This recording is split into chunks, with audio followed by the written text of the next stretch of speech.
Good morning, everybody. It's Mrs. Dackombe. I hope you had a lovely weekend and I hope you are all doing well. I am here today because I would like to tell you about a very special day that we will be celebrating on Thursday. And I'm wondering if you know what special day I might be talking about. There are some clues behind me, so I'll give you a second to think about it. What day may I be talking about? If you said World Book Day, then you're right. Well done. Yes, it is World Book Day on Thursday, but we have decided to celebrate it all week long. And we have a lot of exciting activities planned for you. First, there is a virtual book fair with a great range of fiction and non-fiction books. And it starts today and it finishes on Thursday, so you will have plenty of time to find a perfect book. Secondly, there is a virtual World Book Day event, which is called Share a Story Live, and it's taking place from Wednesday to Friday, but your teacher will share more details with you on Teams. What is more, we have prepared plenty of fun and creative activities to celebrate World Book Day, including a Reading Stars competition where you will be asked to complete different reading tasks, and you can tick off a reading star every time you complete a reading task. So I hope you're gonna all participate in the competition, but again, your teacher will give you all the details. But most importantly, World Book Day is about celebrating books and authors and sharing stories and encouraging you, young people, to discover the pleasure of reading and to show you that reading can be fun, it is accessible, it is exciting, and it has the power to transform lives. So today I would like to share a story with you, and the story that I have selected for today is called The First Hippo on the Moon, and it's a story by David Williams, and it's explosively funny space adventure. But I thought that it might be more exciting if I ask some of my friends to help me. And I think I know exactly who to ask to begin. Enjoy the story. This is the tale of two hippos with one dream: to be the very first hippo on the moon. One enormously rich hippo, Hercules Wald of Franklin III, paid for a gigantic hippo space center to be built to blast him there. Sheila didn't. Yes, the other hippopotamus's name was Sheila. One morning she announced, "I want to be the first hippo on the moon." "But Sheila," said her giraffe friend, "you don't have a space rocket." "Then we'll make one, Keith," Sheila replied. Yes, the giraffe's name was Keith. Us hippos like to dream big. Sophie's friends got to work building her a rocket. Tina the elephant brought back the biggest tree trunk she could find. Joyce the gorilla fetched the longest vine. Derek the ostrich was given the task of gathering the pongiest mountain of rhinoceros dung.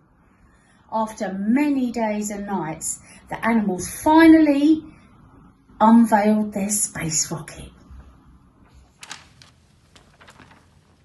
Well, something that looked a bit like a space rocket, a tiny bit. Thank you, friends, it's my own hippo rocket. Thank you.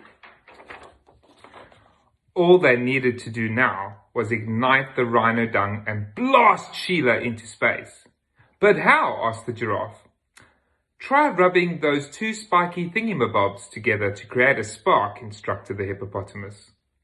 Well, thank you very much, dear, the porcupine said together.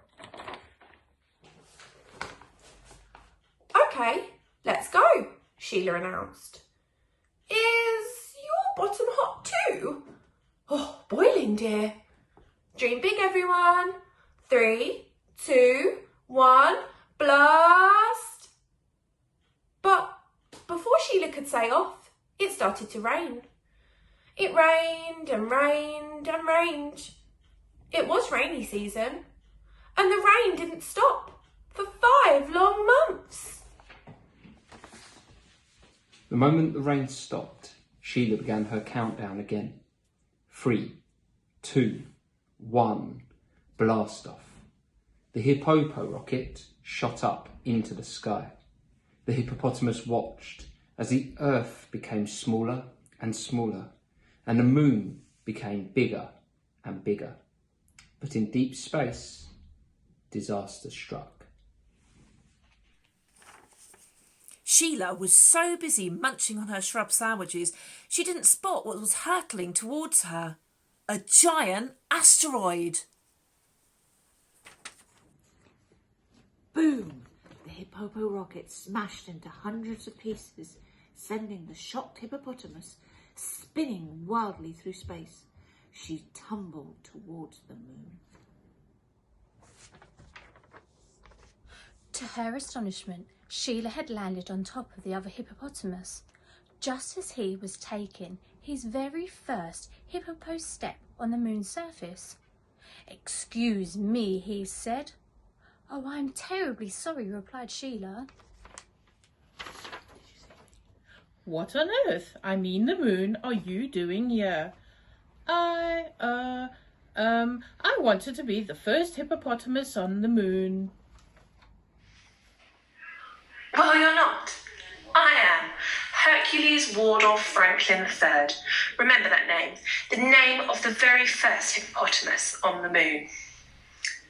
Can't we both be the first hippopotamuses on the moon? No, just look at you. Call yourself a hippopostроnaut? You don't even have a hippo spacesuit or a hippo buggy. Get back in the hippo rocket and buzz off, now! With a tear in her eye, Sheila trudged off to the hippo rocket. Her big dream had been crushed.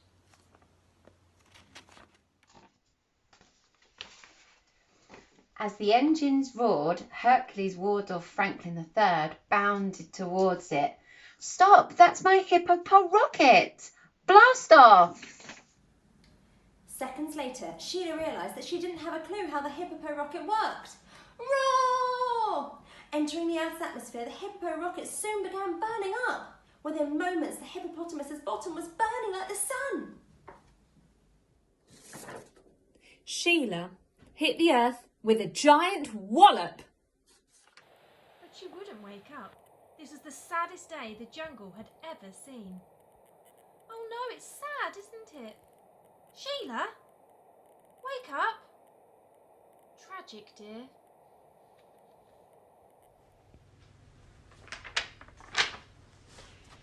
Then out of the silence came a sound. The distinctive sound of a bottom burp. All the animals stared at each other. Who would dream of letting one go at such a sad time? Another one, longer and louder than the first. It was Sheila. The hippopotrum was so thunderous, she woke herself up. "What's that awful smell? Oh, it's made my eyes water. Try and breathe through your mouth, dear." Now Sheila was famous all over the world as the very first hippopotamus on the moon. She never mentioned the other hippopotamus who got there first.